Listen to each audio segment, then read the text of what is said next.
So hello, welcome to today's webinar. We are super excited to have you with us. We are talking about, and I've got notes with me today, which is quite rare for me. Normally I try and freestyle things.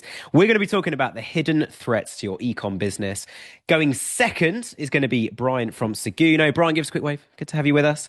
And Brian was also on the show recently as well, so you can check out an episode that he did. Brian's going to be talking about how discount code risks can impact your revenue, which is quite exciting. And before that, we're going to have Ryan. Ryan, give us a quick wave from TaxCloud. Ryan, we did an episode. When was our episode? It would have been probably about 4 or 5 months ago now, wasn't it? When we last had you on. I think it was a lot warmer then. So It was a lot warmer. So you can go and check out Ryan's episode. It'll be in the list of episodes in there. But Ryan's going to be talking in a second about sales tax complexity that scales faster than you do. If you are watching this live and you want to come to one of our live webinars, do join our mailing list. Go to wwspodcast.com. And if you are watching this live, we've got the Q&A button, we've got the chat button. You can send messages and questions into us. I'll be keeping an eye on that while these two amazing guests of ours are going to be going through their slides, through their content. And if you're watching this afterwards and you want to get in touch with us, hello@winningwithshopify.com. Send any questions in. We will forward them across to these guys. If we need an expert opinion on any of those matters or it relates to what they do, if you want to ask about any other e-commerce stuff or you want to feature in one of these webinars as well in the future, then do reach out. I've said enough. Ryan, I'm going to hand over to you now. Tell us about sales tax complexity that scales faster than you do. Yeah, sure. Well, great to be here. Hopefully my audio is coming through loud and clear. Loud and clear. Let me know if not here, and we'll get the slides up here. So thanks everyone for joining. And I always like to preface these talks around sales tax to say, we know this is not the sexiest topic in the world. We know it's not necessarily the topic that gets your blood pumping when running a business or operating in a business. But it's a critical part of every business, particularly every e-commerce business. And it's one of the most consistent challenges that we see businesses face. And it's a unique challenge in that when things are going better for your business, that's when sales tax challenges typically get worse.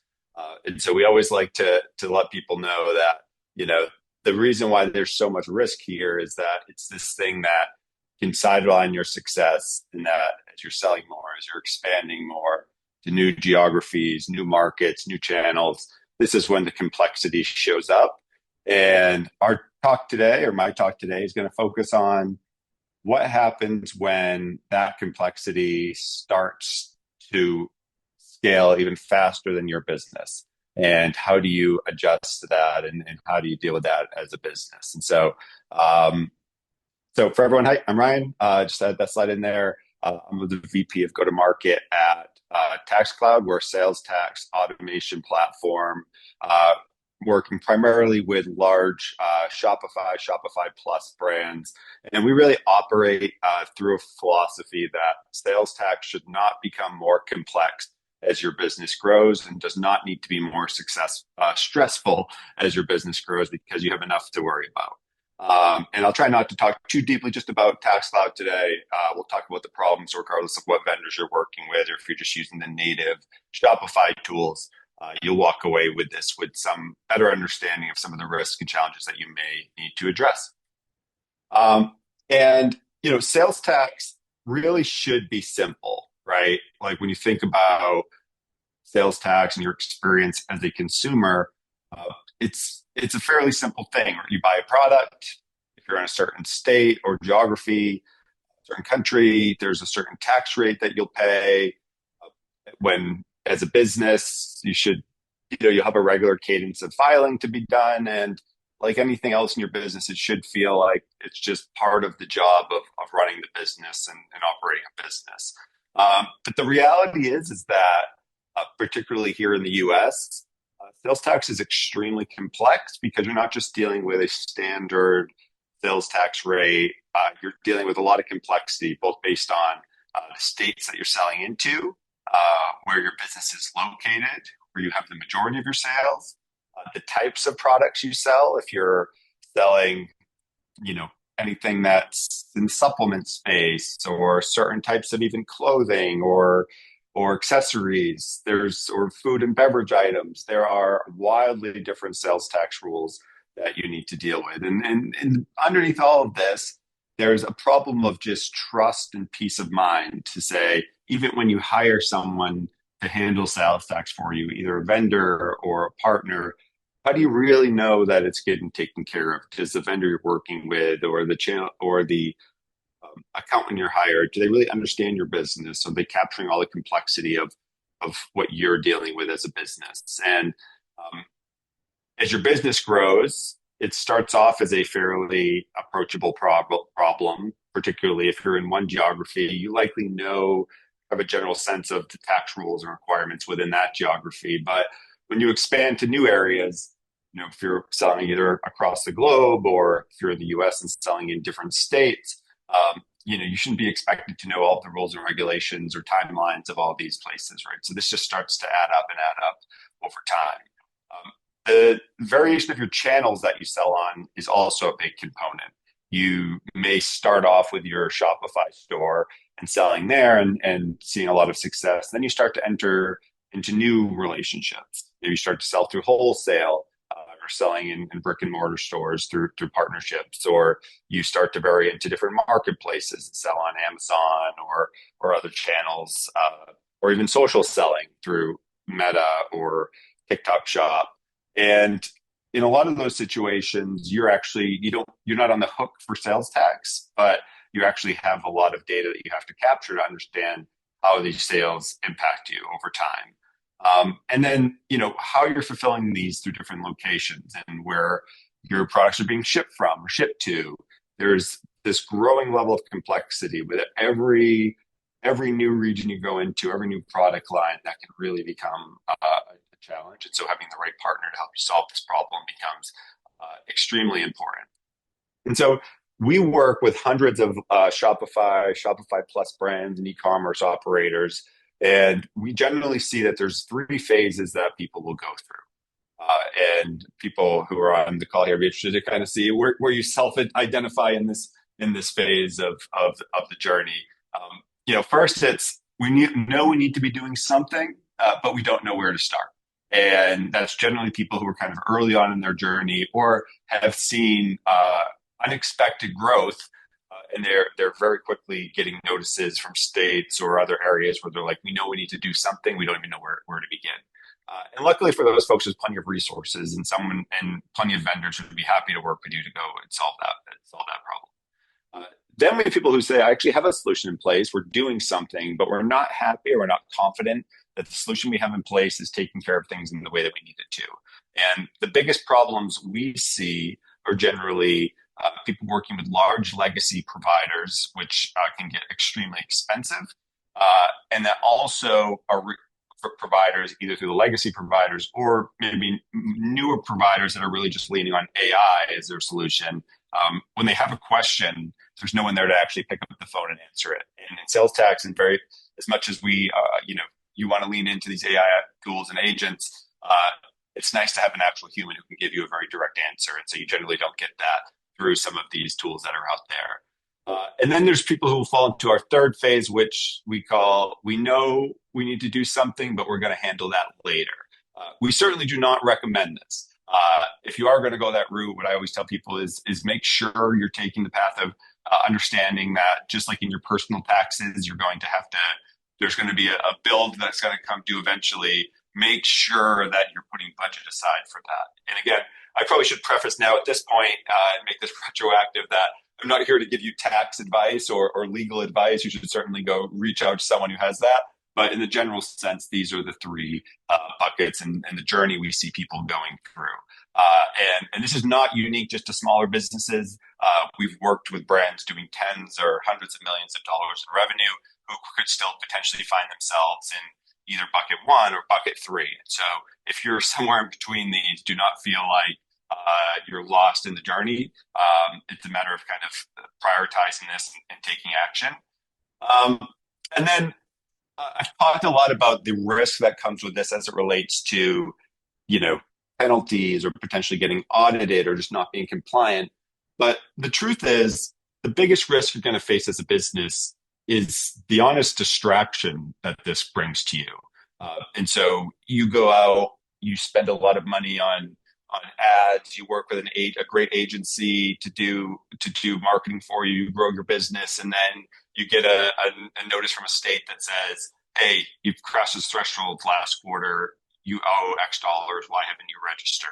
And so now you're taking your profits, and you're actually taking that profits, and you're not investing it back into your business. You're then dealing with it to hire someone to handle your sales tax, or a lawyer or a tax specialist, right? And it's like such a distraction for businesses in a way that really doesn't have to be if you have a solution in place.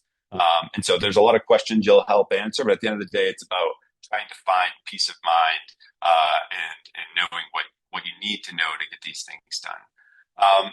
And so there's a playbook that is being developed that we are seeing that the best brands are using today.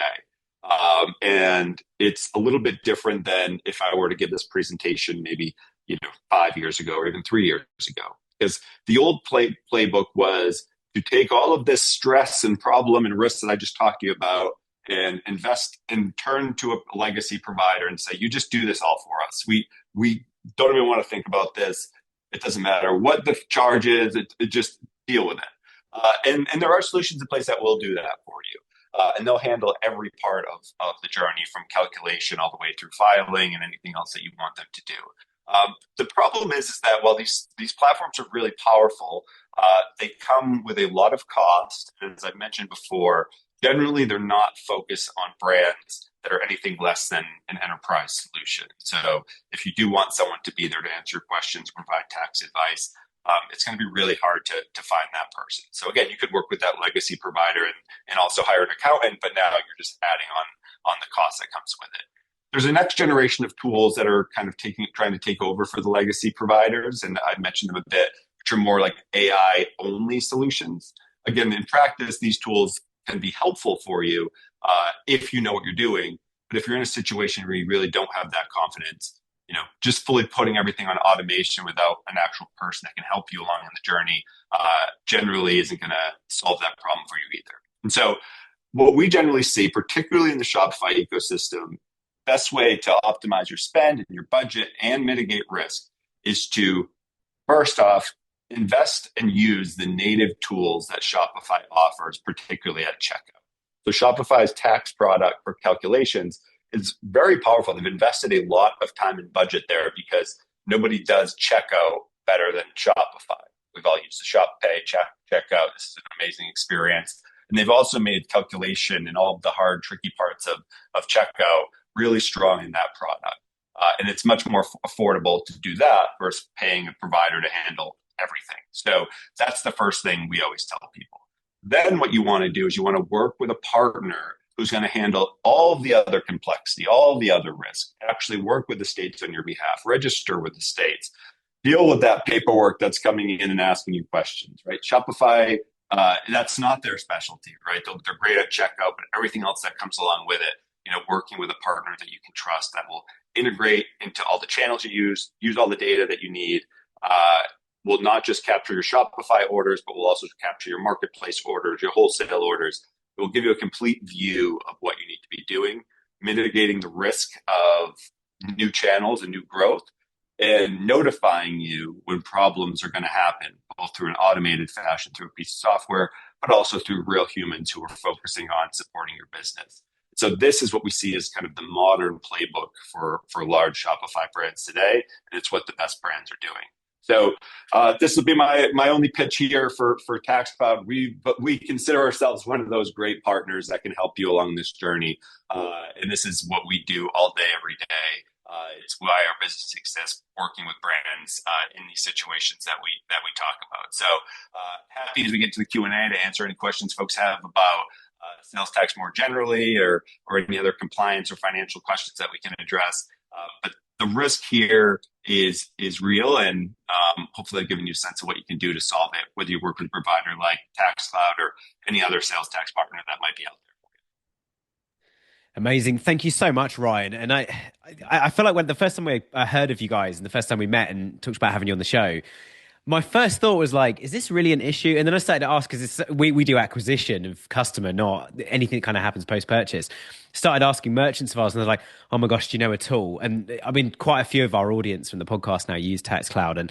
And I have asked Ryan as well, when are you going to cross the Atlantic? And he sort of smiled and said maybe. So I'm holding out hope one day. But yeah, we have similar things across Europe and in the UK we don't have to sort of send tax around, but it's certainly across Europe. The EU operates in the same sort of way the states do from a tax perspective. So it's an amazing bit of tech. We have got one or two questions, but I'm going to save them till the end because a lot of the questions we've had again before the webinar and also one or two that just popped in relate to both of you guys. So I'm gonna pose them to both of you in a minute. I'm gonna hand straight over to you, Brian, if that's all right. We'll go through your slides and we'll have a bit of a Q&A and a bit of a chat at the end. But yeah, Brian, Sure.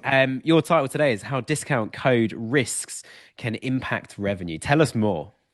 Yeah, absolutely. And I just want to say it's great stuff from Ryan. I feel like sales taxes are one of those things that you kick yourself for not being prepared for ahead of time. And you called out people don't have the confidence of having those filled out. I swear I'm answering my own taxes and it gets to questions like, how many dependents do you have? I'm like, I don't know. It's a simple question, but it's just those little things. And I love that testimonial you had up there that called out the peace of mind. So that's really awesome stuff. I love the content. All right, so let me get my screen up here real quick, and then um, Nick, if you could just give me the thumbs up that you've got the screen All share good. working. We can see All that. right, Yep. awesome. Well, my name is Brian. I am from Seguno Software. So we're the makers of an app called Bulk Discount Code Bot, which is a tool to generate unique discount codes and then manage and improve your discount strategy. So a little bit of a different topic, but certainly one that can impact your business growth and your margins and profitability. Um, so the big thing for us is that I really believe that smart discounting isn't just like a top line revenue tactic. It's more about a intentional strategy that you use a couple of core beliefs in there, and that you can then test and you can see which discounts are working to get the result that you're looking for. So if you think about really good discounting, you can increase your average order value, you can move old inventory, stagnant inventory, high margin inventory. You can retain more customers. You can, all of those favorite of my acronyms. You can reduce CAC and improve LTV and hit that ratio, that magic 4-to-1 ratio. You can maximize your shipping value. But really, I look at discounting as not just percent off. It's really a lever to improve your sales. But when you do bad discounting, all of this opportunities and the things that I talk about there, those all turn into risks, right? So now you've minimized your margins instead of maximizing the margins. Your customers are disappearing and they're becoming incredibly dependent on a discount code. And then shipping costs just get absolutely out of control. You get a surprise bill, and all of a sudden you figure out somebody ordered some ridiculous thing with free shipping and you're paying freight across the country, or even worse, across the Atlantic over to Nick. So how do we approach this? Well, we actually have done quite a bit of research into this, and we analyzed 117 million discount sets of various sizes. So some of those could be as few as, a handful, 10, 20 discounts. Some of those could be as big as we have a couple of customers who have generated 10 million discount codes for special partner promotions. But we looked at 117 million discount sets and analyzed for 6 factors. So the risk factors we're looking for are expiration dates, customer eligibility, maximum usage limits, things that are like 100% off, which you'd laugh about, but it happens. I'll tell you about it. And then unlimited free shipping. So not putting that cap in for region, or not putting that cap in for maximum shipping amount. And so we actually looked at 117 million discount sets. That's across 26,000 Shopify brands. And of those 26,000 brands, 99.7% of them had at least one risk factor for a discount set. Now, some of those could be intentional, but we'll talk a little bit more about when that could be intentional or when that's a risk for you. So the first and the big one, and this is crazy how often it happens, is those never-ending promotions. So we found that 90% of discount sets have no expiration date. And so that means that out of 106 million discount sets with no expiration date, more than half of those were created more than 2 years ago. And if you think about the turnover in your brand or the change in your strategy, you are potentially still supporting promotions that you ran years ago. And this is one that you find most often when it leaks out, right? So you think, oh my God, where did they find that discount code? You don't know. And it's just poor housekeeping, right? It is avoidable. We have found what I would think of as almost like artifacts, right? Long departed team members, and then real big surprises and moments of panic when you're like, how are they getting this? This shouldn't be there. This shouldn't be stackable. The products have all changed. It's not supposed to be there. And it's all because you're just not cleaning up your discount sets. You're not setting end dates on your promotions. The next big one that we get here a lot is broad eligibility. And I look at this in kind of two different ways. Um, this is for all customers or all products. And there are times that broad eligibility make a lot of sense, right? There's a big BFCM promotion. It's a big shopping season. Everyone's expecting it. You want to participate. But when you're running broad eligibility as often as these ones are, you're not really using it as that tactical lever, right? And you're not being intentional about which customer you're promoting and bringing back. You're potentially leaking margin, you're leaking profit for those ones. I will say, so this one is managed much better by Shopify Plus brands than non-Plus brands. So Plus brands, we see that roughly a quarter of these are missing an eligibility restriction, but that jumps up to over 80%. I think it was around 82% of the analyzed sets for non-Plus brands. So if you're thinking about, hey, as I'm growing, what should I be doing here? Thinking more intentionally about where you're putting your discount codes to maximize their value. And then my favorite set here out of this one, and our data scientist gets a lot of fun questions here from me on these, because I love finding the potentially very expensive mistakes. So then I can use those stories to encourage people not to make those expensive mistakes. So my favorite one here is 100% off, and that is never a fun one. I swear it's almost always an honest mistake, right? So I need to test this promotion. I need to make a 100% off code, or I need to give it to this partner. But then you do something like, when you set your password to be password, right? So simple titles.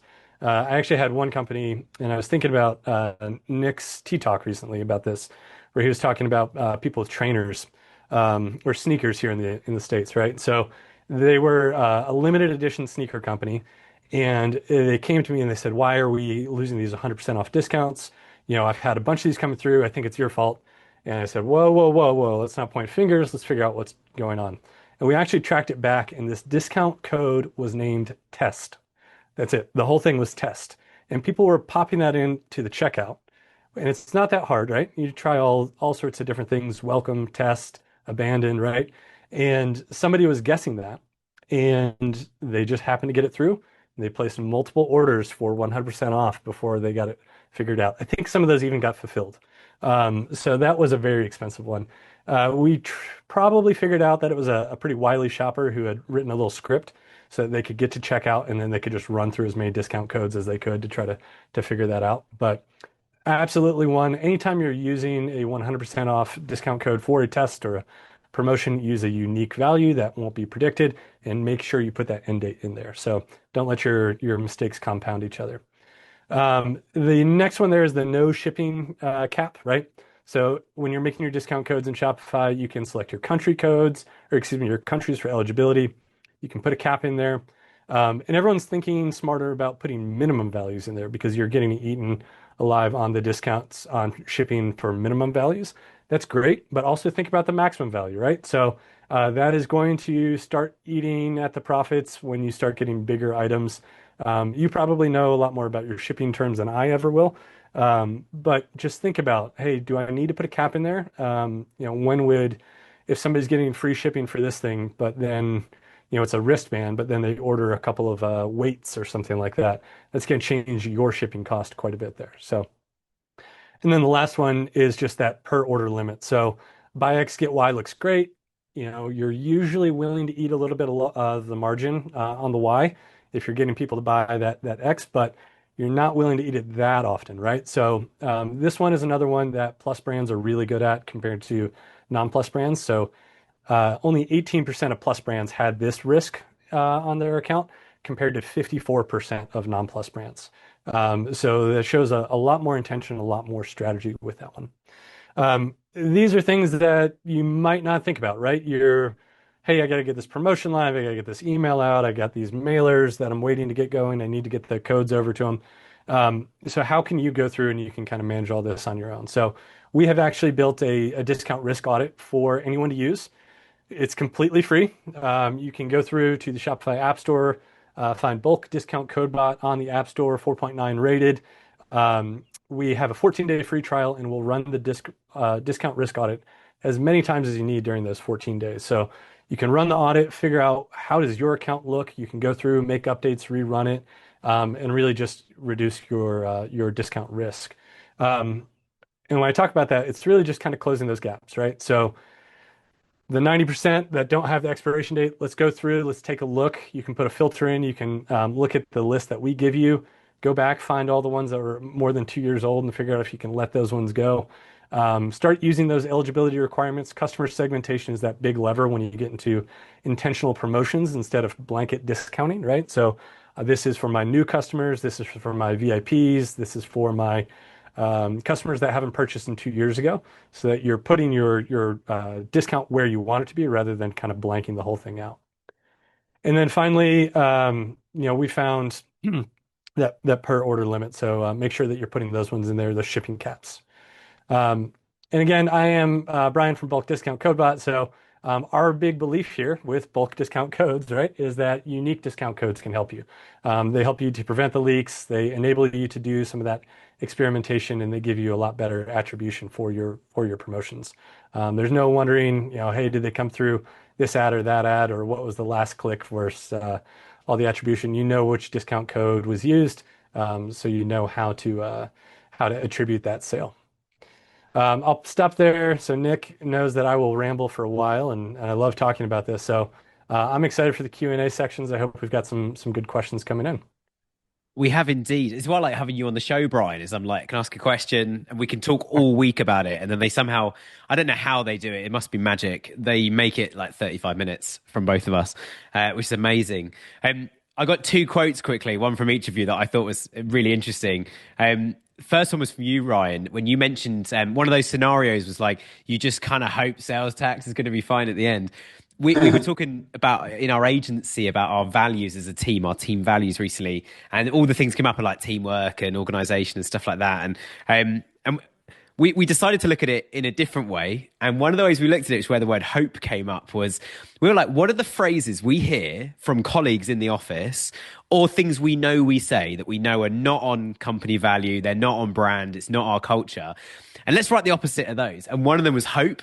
And someone was like, we need to be like full of hope, don't we? And someone else was like, no, hope implies you have no control over the thing you're talking about, which is exactly the point you made. So when I saw that word on your slide, I was like, that was a 10-minute conversation a couple of days ago in the office here. So, but I think we're in control of this, guys. It's all digital. So if you're like, I hope this campaign works, it's like, look at the data, make it work. Like there'll be a path forward.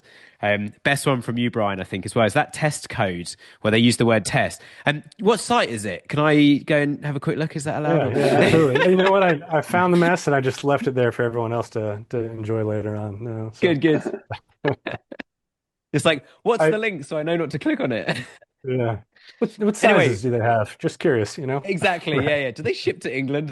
Anyway, we've got some good questions. Here. I'm going to come to you first, Ryan, on this one. What is one operational system that every 5 million plus brand should have in place that $500,000 brands annual turnover? So things that $500,000 brands usually don't have in place from a tax point of view.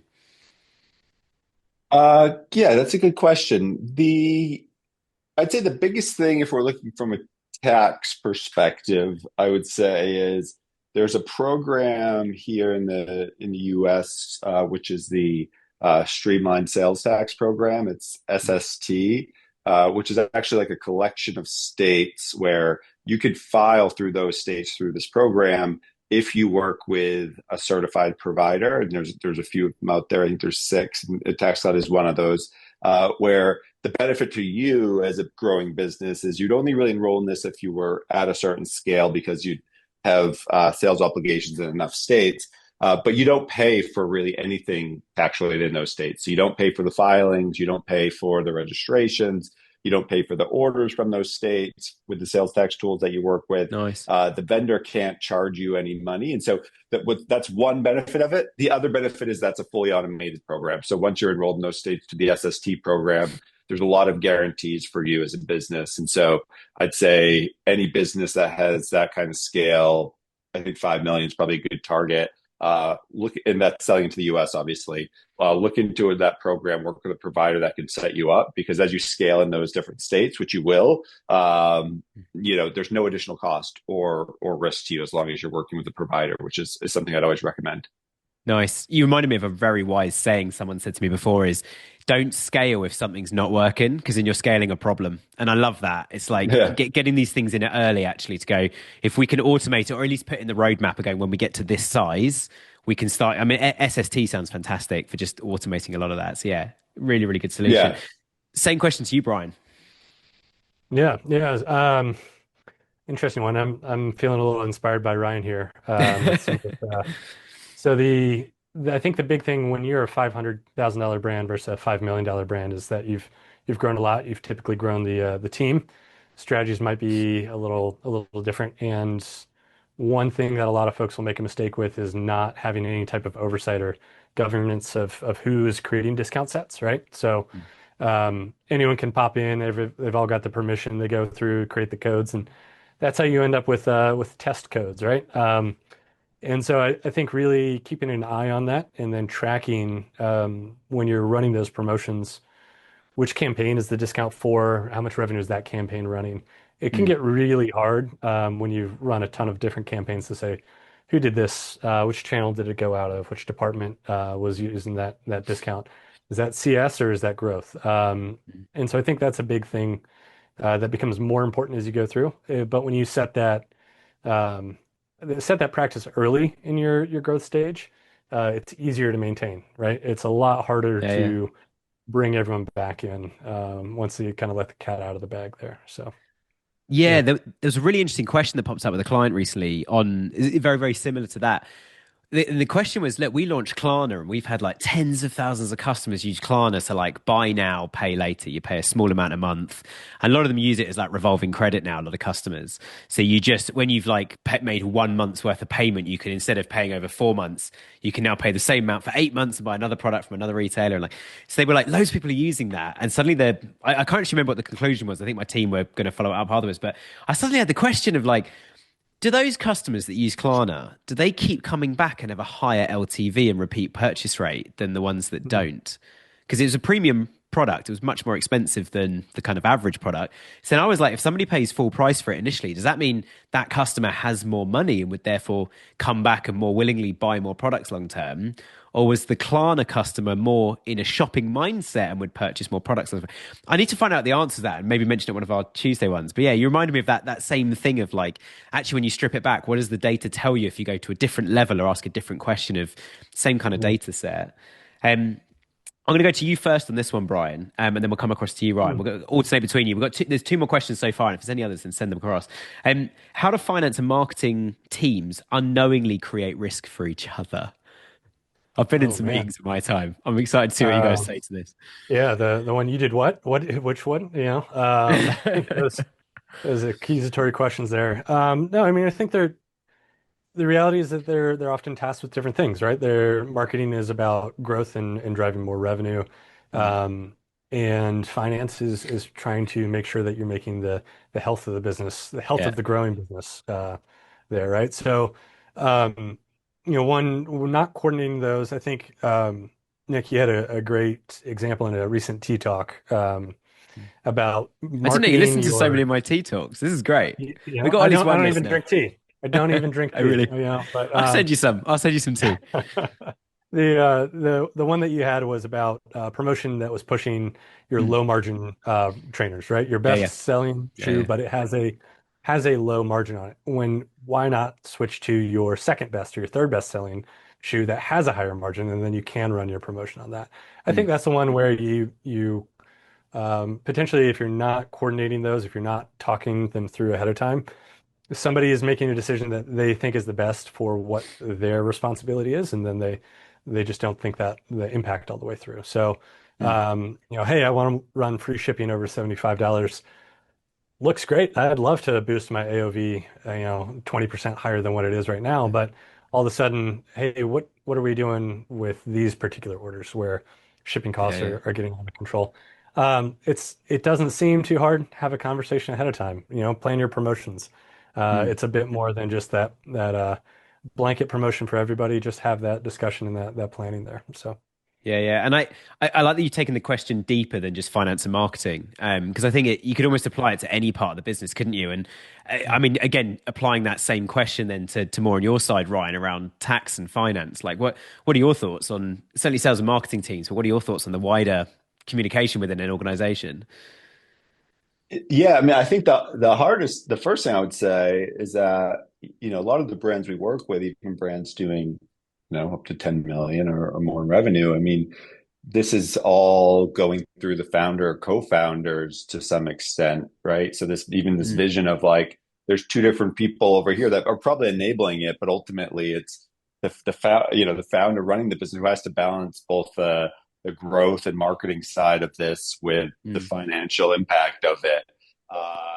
And that just really stands out to me as the problem that we see people run into is like having to balance those two things. I think, I spoke to this a bit in my talk, but when you don't have the compliance kind of framework built in so that you can actually handle sales tax as your business grows, then it's really like everything you do from a growth perspective is going to potentially create some challenges for you. I mean, if you're spending a lot of money on ads and doing these things mm, and you're just putting it off, like that's just budget that's going to get sucked up by having to deal with compliance challenges down the road, which is just not the thing anybody wants to be spending that money on.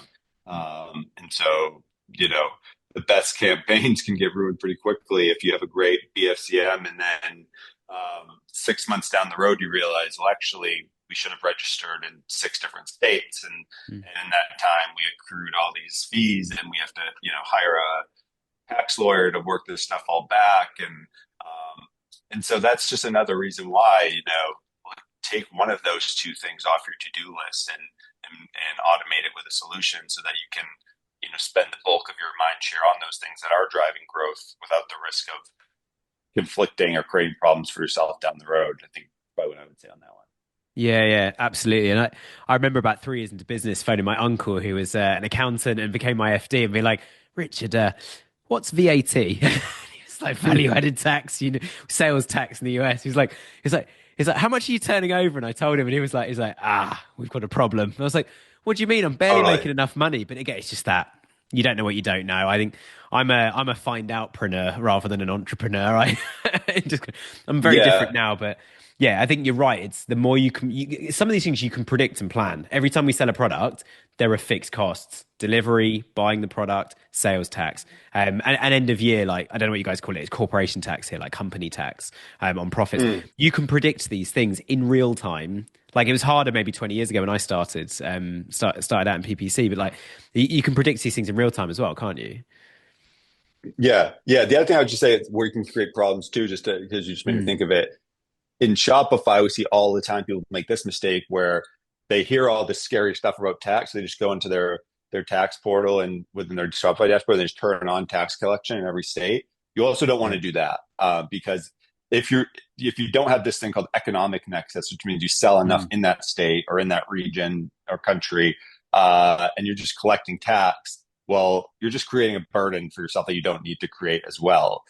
If you're not mm, filing that tax and you're just collecting extra revenue from your customers, yeah, and you're getting into a really tricky area there. So making yeah, yeah. sure you're doing it in a place where you actually have to do it. So yeah, just another thought on that. Yeah, and that could either be eating into margin or just increasing your prices. Both are bad. And if you don't need to be doing Yeah, it, it's like, yeah, don't do it. Yeah, I remember you talking about Nexus on the yeah. show as well. That rings a lot of bells. So, all right, well, look, guys, let's close in with this. We've got one more question. I love this. This is great wording as well for whoever sent this in. When is it time to move from scrappy to scalable? We'll start off with you, Ryan, and then we'll come back to come back to you, Brian. Scrappy to scalable. I mean, the reality is, again, I mean, we work with some really large brands where, they a lot of what they're still doing, they would probably consider to be scrappy and staying nimble and all of that. I think scrappy becomes a problem when scrap what you might call scrappy is actually you just doing like more manual stuff than you Yeah. actually need to, right? So it's like, well, we're not going to automate some of these processes because we're just doing it on our own, and we don't need add extra layers or I trust the infrastructure for the spreadsheet. sake. I've heard that a lot. I Yeah, trust the yeah, and spreadsheet because I made it. uh, yeah, and it's like, well, okay, that could be scrappy, but yeah, I mean, I think in terms Mm. of when you do it, I mean, I do think like if you're approaching that, you know, we'll call it maybe 1 million in revenue. We generally see that's when people are like on the tax side anyway. That's when it's like, okay, I'm going to bring a partner in of some kind. Maybe you don't work Mm. with a software provider, but maybe you at least work with an accountant who knows tax to start to offload that stuff. Generally, you can handle it okay for when you're just starting out, but that's the place to start. And to me, that's one area I would try to get out of scrappy as soon as you can, Mm. because it's not a huge cost early on to just automate some of this and all that. So I guess that's what I would say. Nice, nice. No, I appreciate that. And yeah, it's scrappy is such a good word because I think even some of the biggest brands, like I heard of $150 million brand being acquired recently, and they described that. I don't think they use the word scrappy, but they explained that kind of thing, saying like even at the 11th hour, it's like, oh, we haven't thought about like the debtors list and stuff because we're selling the assets, and it was like, how are we going to do this? And it was just like, yeah, carnage and just kind of. Yeah, it all looks so professional. It's like so and so's been acquired by so and so, and now there's one fantastic big brand behind the scenes. Was like 11 p.m. calls going like, we got 1 hour, transfer the money, like get it over now, like just take it on a credit card, do whatever you need to. Like, Brian, same question to you. Yeah, yeah, no, that it's interesting how a lot of brands have pushed the scrappy is now the Mm. what's the term? Everyone wants to be lean, right? And Yeah, so yeah. there's a difference between scrappy, lean, and chaotic. So I Yes, think yes. um, for me the piece where I would say from going scrappy to scalable for promotions and discounts probably is about the time where you realize that you can't be only an acquisition business or you can't be only a retention business, right? So Mm. um, and the on the performance marketing side of things, people always say that hitting that increased budget for Facebook ads is like that instant high, right? And they're like, oh, I spend more and I Yeah, get yeah. more, I spend more and I get more, and then you don't realize, okay, how much am I giving away for each one of those, and how many of those are ever coming back? And Mm. when you start to see that you can't only operate on one side or the other, that's when I think you need to move to the scalable piece, and that's when you need to focus Yeah. more on, all right, what is my customer life cycle and the customer journey? All right, now let's do the math. I figure out what the CAC is. Let's figure out what the LTV is. Now let's figure out how I can shift one of those numbers Mm. intentionally. And so I think that's where I probably tell people to start putting those, make sure you got those processes in place. Let's make sure we've got that Yeah, yeah. the governance on the discounts and yeah. So And I mean, it's interesting on that. Yeah, just to close, it's like I remember the day when in my agency I was like, we've got enough data now. We've had enough clients. We've been trading for enough years. We've had enough failed staff. We've had enough successful staff that are still here. I haven't. I'm far in enough now that it's worth looking at the numbers. Until then, it was just like we've never worked with a company like this, never offered that service, never even heard of this channel. Yeah, we can do that. Like, here's an yeah. invoice, and just get. But you've got to kind of fake it till you make it in a way with this. Like if you buy 100 different products and put them in your Shopify store, if only three sell, I mean, the optimist goes, "Great, get more of those three," and the pessimist goes, "What am I going to do with the other 97?" So I think it's about just keeping it as kind of tight. And I think Scrappy's good. Scrappy means you can change direction quickly enough and regular enough. So, and yeah, Ryan, I want to say a massive thank you for joining us today. It's been great having you and sharing such amazing insights. Brian, fantastic to have you with us as well, and thanks for sharing some of the data as well from those recent audits. I've said to Brian as well, any other data, let me know, and I'll share it on the podcast. And we'll certainly have Brian back on again soon. And same with yourself, Ryan, and one of the team. So thanks so much to both of you. Thanks to everyone for tuning in. Thanks to all the guys behind the scenes as well, getting some of the prep ready for today. I felt like the red carpet just rolled out, and I just walked in here to host, which was fantastic, and not do a talk myself once, which was brilliant. So yeah, thank you so much. If you want to check out the podcast, listen to these guys and see some of the guests and stuff we have in there, it's wwspodcast.com. Thanks for tuning into the webinar. If we've got any more coming up, there's not one scheduled at the moment, but when we next have a webinar, we will send out a notification to everybody via email. So go and join our newsletter. Our newsletter is hosted by Seguno, and Brian helps us send them out as well. So yeah, any issues, let him know, not me, or my team. It's probably a user error. Thanks for tuning in, guys. Hope you can make it again next time.